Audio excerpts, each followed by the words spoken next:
Okay. 546, Sandra Dueck is in with Business 911. YPG, I'd never yet heard of this organization. What is it? Yes, it's our young professionals group. It's a subcommittee of the Chamber.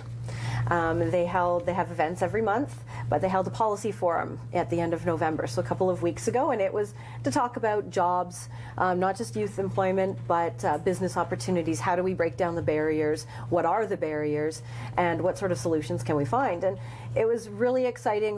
What came out of that is this discussion around developing a jobs strategy, a community-wide job strategy, something we can cast the net out there so that we know that unemployment numbers have been that roller coaster ride, and we've been on that roller coaster ride for this year. We are 11.9% unemployment in May. This November, it's 5.7%. That's a 6% swing. So, you know, a job strategy can maybe even that out. We know what we can do. We don't have to get that panic, and we can break down the negative perception that 11.9 worst in Canada puts out there, right? We can break down those perceptions. Why do you think it's gotten so much better?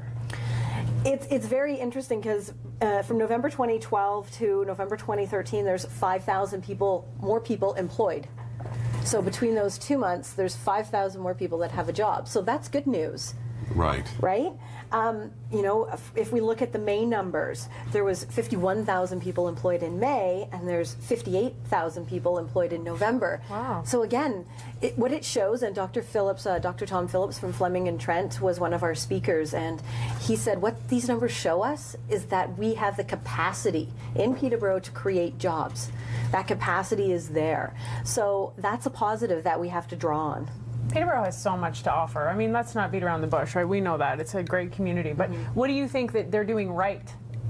What are we doing right? We're doing a lot of things right, but the thing we have to do, I think, is look wider, look to the entire community, bring all the groups together so that we have a plan if something goes wrong, or we've got these numbers so that it's not a panic. You know, Peterborough doesn't have that negative perception. You know, we're working, as a chamber, we're working on this issue. We want to be part of the solution. We want the community to be part of the solution and figure out what can be, what is, all of those questions. Well, great advice. YPG, people can find out more, I'm assuming, on your website as well. All right, let's check in with our sponsor who brings us Business 911 every week. Business 911 is brought to you by Nexacom Unlimited Internet. We have what it takes.